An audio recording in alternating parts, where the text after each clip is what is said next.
Okay बिस्मिल्लाहिर्रहमानिर्रहीम and अस्सलाम वालेकुम।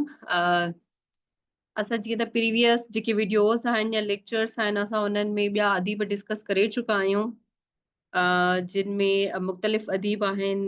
हाणे अॼु जेको असां डिस्कस कंदासीं उहो आहे काको भीरूमल महरचंद आडवाणी। हाणे जकॾहिं पाण काके भीरूमल जो जेकॾहिं असां तारुफ़ ॾिसूं थोरो ब्रीफ सो, त जेको काको भीरूमल आहे उन घणाई त किताबनि जी कोन्हे लिखी। हिन जा जेके किताब आहिनि उहे थोरा लिखियल आहिनि, मतिलबु क्वांटिटी घटि आहे, पर क्वालिटी वाइज़ जेकॾहिं काके भीरूमल जे कम खे ॾिसे त उहो तमामु बहितरीनु आहे। पाण जेको मिर्ज़ा कलीच बेग साहब आहिनि उन्हनि जे दौर सां ई जेको आहे त तालुक़ु रखनि था। ऐं हिननि जेको आहे त 30 खनि किताबनि जो लेखक आहिनि। हिननि जो सिर्फ़ु जेको किताबनि जो तइदाद आहे उहो 30 आहे। 30 किताब हिननि लिखिया आहिनि। जीअं पाण मिर्ज़ा कलीच बेग लाइ पढ़ियो हुयोसीं त उन में हिन 400 प्लस किताब लिखिया आहिनि। उन जी किताबनि जी घणाई आहे, पर काको जेको भीरूमल आहे उन सिर्फ़ु 30 खनि किताबनि जो लिखियो आहे।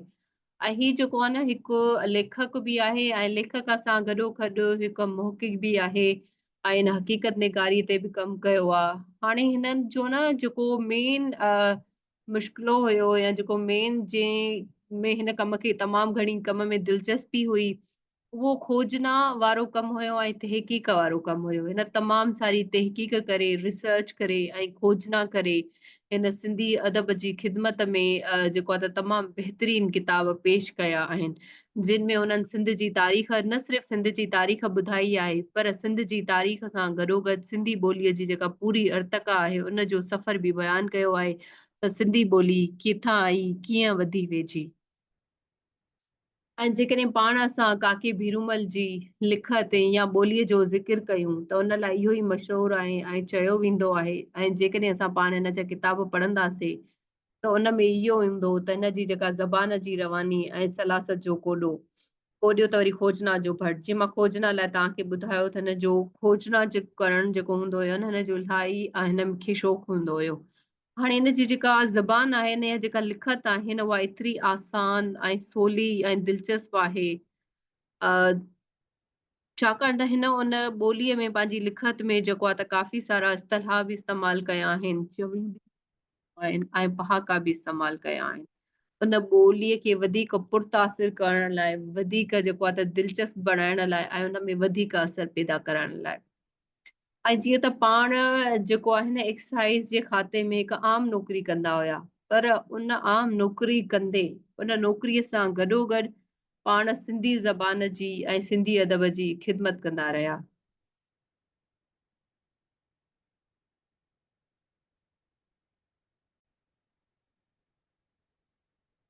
त हिन पंहिंजी उन नौकरीअ जे दौरान बि जेको आहे त सिंधी अदब जी ख़िदमत कंदा रहिया, उन लाइ खोजना कंदा रहिया ऐं उन लाइ जेको आहे त किताब बि लिखंदा रहिया। हाणे जेकॾहिं पाण हिन जे ख़िदमतुनि जो जाइज़ो वठूं त हिन जेके किताब लिखिया आहिनि उहे सिंध जी तारीख़ जे बारे में आहिनि या सिंधी ॿोलीअ जी तारीख़ जे बारे में आहिनि। पर उन सां गॾोगॾु हिन जेके किताब लिखिया आहिनि, सिंधी ज़बान आहे उन जी ग्रामर बाबति बि तहक़ीक़ी किताब लिखिया आहिनि। छाकाणि त सिंधी जेकॾहिं अदब जी या ॿोलीअ जी ॻाल्हि कजे त पहिरीं जेको ग्रामर जा किताब हुया न, एतिरा मतिलबु कोन लिखिया वेंदा हुया। त इहो काके भीरूमल जो इनिशिएटिव हुयो, जिन जेको आहे त सिंधी ग्रामर बाबति बि किताब लिखिया, जीअं असांजी जेको नओं नसुल आहे, नई जेका यंग जनरेशन आहे, उनखे सिंधी ॿोली बाबति जी ॼाण मालूमात खां मालामाल करे सघिजे, जीअं उहे पंहिंजी ॿोलीअ खे सम्झी सघनि ऐं पंहिंजी ॿोलीअ जो जेको इल्मु आहे उहो पिराए सघनि। ऐं हिन उन जी ख़िदमतुनि ऐं काविशुनि जे करे हिन खे सिंधी अदब जी तारीख़ में आला लफ़्ज़नि में यादि कयो वञे थो। छाकाणि त हिन न सिर्फ़ सिंधी ज़बान, सिंधी ग्रामर, सिंध जी तारीख़ बाबति किताब लिखिया, पर अफ़सानवी अदब ते बि पंहिंजो कलम हलायो आहे, सिंधी नावलनि ते बि कलम हलायो आहे ऐं जेके ड्रामा आहिनि उन्हनि ते बि कलम हलायो आहे ऐं उन्हनि सां गॾोगॾु हिननि शाइरी बि कई आहे। मतिलबु त हीउ जेको आहे न, नौकरी कंदे बि सॼो वक़्तु जेको हुयो न, हिन पंहिंजे कम खे जुंबिया रहिया, हिन पंहिंजे कम में मसरूफ़ ऐं रुधल रहिया। हाणे जेकॾहिं हिन जे असां किताबनि जो वन बाय वन जाइज़ो वठूं त पहिरियों पहिरियों जेको हिन जो किताब आहे उहो आहे सिंध ऐं सिंधी ॿोलीअ जी खोजना। सिंध जी खोजना, सिंध जे बारे में तहक़ीक़ करणु, तलाश करणु ऐं सिंधी ॿोलीअ जी खोजना, सिंधी ॿोलीअ जे बारे में ॼाणणु, उन जो हस्ब, नस्ब, उन जी पूरी तारीख़। त हाणे जेको काके भीरूमल जो जेको पहिरियों किताबु आहे, उहो आहे क़दीम सिंध, जंहिंमें न मतिलबु सिंध जे बारे में लिखियो आहे। हीउ सिंध जी तारीख़ जो जूनो बाब आहे। मतिलबु सिंध जी रहणी कहणी, तहज़ीब, कल्चर, सिंध जे जेके इलाइक़ा आहिनि उन्हनि जी मालूमात, सिंध जे माण्हुनि जी मालूमात, जेको आहे त हिन उन किताब में उन जे बारे में लिखियो आहे। इन खां बाद में ॿियो आहे सिंधी ॿोलीअ जी तारीख़। हीउ हिन जो को तहक़ीक़ी कारनामो आहे, छाकाणि त हिन सिंधी ॿोलीअ बाबति बि हिकु नज़रियो बि पेश कयो आहे, पंहिंजा वीचार ॾिना आहिनि त बा सिंधी ॿोली किथां आई, कीअं वधी वेझी ऐं उन तरक़ी कीअं कई। त हिन जा उहे जेके वीचार आहिनि सिंधी ॿोलीअ जी तारीख़ लाइ, उहे क़ाबिले तारीफ़ आहिनि। पाण जॾहिं लेक्चर पढ़ंदासूं सिंधी ॿोलीअ जो बणबुणियाद, त इंशाअल्लाह उन में जेके ॿिया अदीब आहिनि असां उन्हनि जे नज़रनि जो ज़िक्र कंदासीं, जंहिंमें असांजो जेको आहे त सिराजुल हक़ अची वञनि था, अब्दुल मजीद मेमून साहब अची वञनि था, डॉक्टर नबी बख्श बलोच अची वञनि था, काको भीरूमल जन अची वञनि था, ऐं गुलाम अली आलाना साहब बि अची वञनि था। त असां हुन में जेके सिंधी ॿोलीअ जे बुनियाद बाबति नज़रिया आहिनि, उहे 5-6 नज़रिया पढ़ंदासूं। उन खां बाद में ॾिसंदासूं त असां वधीक कंहिं सां जेको आहे न मुतफ़िक़ थियूं था, वधीक कहिड़े नज़रिए सां राज़ी थियूं था, एग्री थियूं था। जेकॾहिं एग्री थियूं था त हुन जा बि असां वटि कुझु स्ट्रॉन्ग आर्ग्यूमेंट्स हुअण खपनि।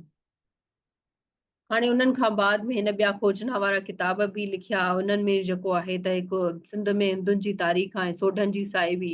हाणे सिंध में ॾिसो हिंदुनि जी जेका आबादी आहे त उहा रिहाइश पज़ीर आहे, त हुन में हिंदुनि जी तारीख़ जे बारे में बि हिननि जेको आहे त किताब लिखियो आहे। सिंध में जेको हिंदुनि जी रहणी करणी आहे ऐं सोढनि जी साहिबी बि हिननि जेको आहे त किताब लिखियो आहे, जेको हिकु वॾी जाखोड़ खां बाद में हिननि किताब लिखियो। उन में सिंध में जेके हुकुमरान हुया या उन्हनि जी हुकूमत जे बारे में। ऐं उन्हनि खां बाद में हिननि जो जेको ॿियो कमु आहे, उहो आहे सुठो नक़ाद कंदड़। हीउ जेको आहे न हिननि जेको आहे त हिकु पंहिंजी तनक़ीद बि मतिलबु तनक़ीद कंदड़, हिन तनक़ीद बि छपी आहे। हाणे जीअं तव्हांखे यादि हुजे त असां पंहिंजे प्रीवियस लेक्चर जेको डॉक्टर होलचंद मोलचंद गुरबख्शानी ते हुयो, उहो रिकॉर्ड थियल बि आहे, तव्हां ॾिसी सघो था प्लेलिस्ट सिंधी लेक्चर्स में। त जेको डॉक्टर होलचंद मोलचंद गुरबख्शानी आहे, हुन शाह अब्दुल लतीफ़ जे रिसाले ते कमु कयो, जंहिंमें जेको आहे त हुन रूह रिहाण किताब लिखियो या मुक़दमा लतीफ़ी किताब लिखियो। उन सां गॾोगॾु शाह लतीफ़ जे रिसाले ते इराबुनि जो बि कमु कयो अथसि ऐं हुन जा जुल्द बि छपिराया आहिनि। त हाणे हिननि छा कयो काके भीरूमल, त उन जे जेको रिसाले ते कमु थियल आहे डॉक्टर होलचंद मोलचंद गुरबख्शानीअ जो, उन ते हिन तनक़ीद छपी। ऐं उहा तनक़ीद जॾहिं तव्हां पढ़ंदा त उहो हुन में तव्हांखे आलमाना तहरीर ॾिसण वटां मिलंदी न। उन मां लॻंदो त हीअ जेको तहरीर आहे, लिखत आहे कि आलिम माण्हूअ जी आहे। जीअं उन में जेको आहे त उचारनि जो लफ़्ज़ इस्तेमालु थियल आहे, जीअं हुन में सिंधी लुगात जो इस्तेमालु थियल आहे, जीअं जेको आहे त उन में पहाकनि जो, चवणनि जो, इस्तलाहनि जो जेको आहे त इस्तेमालु थियल आहे।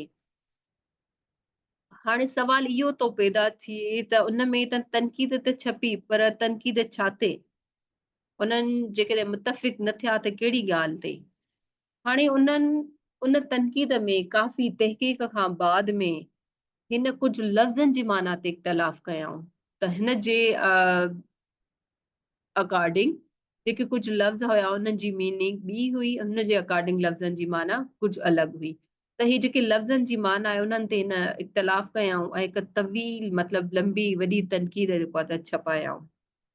हाणे पहिरीं हुन जो हुयो खोजना वारा किताब, जिन में असां किताबनि जा नाला पढ़िया, हिंदुनि जी तारीख़, सोढनि जी साहिबी, ऐं ॿियो जेको तहक़ीक़ वारा किताब हुया, सिंधी ॿोलीअ जी तारीख़, क़दीम सिंध, ऐं ॿियो हुननि जी तनक़ीद जे बारे में असां पढ़ियो, जेको तनक़ीद में अची थो वञे त हिन डॉक्टर होलचंद मोलचंद गुरबख्शानीअ जे जेको रिसाले ते कमु थियल आहे, उन ते हिननि तनक़ीद छपी आहे। हाणे हिन खां बाद में मुतरजम, नावल निगार, नाटक नवीस, मतिलबु हिन जेको आहे त काफ़ी किताब तर्जुमो बि कया आहिनि, नॉवल बि लिखिया आहिनि, नाटक मतिलबु ड्रामा बि लिखिया आहिनि, ड्रामा नगार बि हुया पाण। हाणे हिननि शेक्सपियर जो ड्रामो आहे किंग जॉन, उन जो न तर्जुमो कयो हिरस जो शिकार जे नाले सां। ॿियो आहे अंग्रेज़ी किताब टाल्समेन, हिननि उन्हनि जो तर्जुमो कयो तुलसम जे नाले सां। हाणे जॾहिं तव्हां सवाल अटेम्प्ट कंदा पेपर में त मुतरजम जी अलॻि हेडिंग ॾियणी आहे, उन हेडिंग में तव्हांखे इहो बयानु करिणो आहे त जीअं त हिन पाण ॿी काफ़ी सारा किताब लिखिया आहिनि, नॉवल बि लिखिया आहिनि, पर हुननि कुझु किताबनि जो, कुझु ड्रामनि जो तर्जुमो बि कयो आहे। हू तव्हां हिन तर्जुमनि में जेको अथई मिसाल ॾेई सघो था। ऐं हुन खां बाद में जेकॾहिं हिन जे नाटक जी जो ज़िक्र कजे त हिन जा जेके मशहूरु नाटक आहिनि, उहो आहे मोहिनी बाई ऐं गोपी चंद आहिनि। ऐं उन खां बाद में जीअं मां तव्हांखे ॿुधायो त हिन नसरी अदब ते त कमु कयो ई कयो, जेको साराह जोॻो आहे, क़ाबिले तारीफ़ आहे, जंहिंखे जेको आहे त सिंधी अदब जे सुनहरी लफ़्ज़नि में लिखियो वञे थो, यादि कयो वञे थो, उन खे घणो साराहियो बि वञे थो। पर नसरी अदब सां गॾोगॾु काके भीरूमल जन नज़म जा किताब बि लिखिया, शाइरी बि कई। हाणे उन्हनि जी जेके शाइरीअ जा किताब आहिनि न, उन्हनि जे किताबनि जा नाला आहिनि नंबर 1 चूंड कलाम। हाणे हिकु किताब आहे जंहिं में हिन में तव्हांखे जेको आहे त हिननि जा जेके नज़म आहिनि या शाइरीअ जा मजमू आहिनि उहे तव्हांखे मिलंदा। ऐं ॿियो आहे नौबहार, हिन जा मशहूरु किताब आहिनि जेके हुन जी शाइरी ऐं नज़मनि ते मुश्तमिल आहिनि।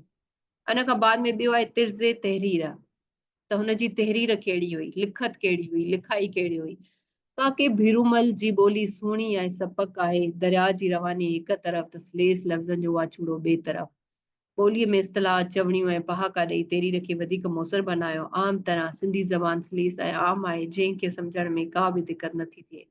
मतिलबु हिन जी जेका ॿोली इस्तेमालु थियल आहे न हिन जे कम में, त उहा निहायती आसान आहे, पढ़ण वारे खे मुश्किल न ईंदी, बल्कि उहो जे दरिया जी रवानी हूंदी आहे न, हुन में का बि रुकावट न हूंदी आहे, का बि मुश्किल न हूंदी आहे, का बि मुंझ न हूंदी आहे, त ईअं ई हुननि जो जेको लफ़्ज़नि जो जेको वाचूड़ो आहे न, माण्हू ईअं पढ़ंदो वेंदो, हुनखे काई मुश्किलात जेको आहे त दरपेश कोन ईंदी, छाकाणि त हुन जी ॿोली एॾी सादी, सुहिणी ऐं असराइती आहे, जो हुन में इस्तिलाह चवणियूं ऐं पहाका इस्तेमालु थियल आहिनि।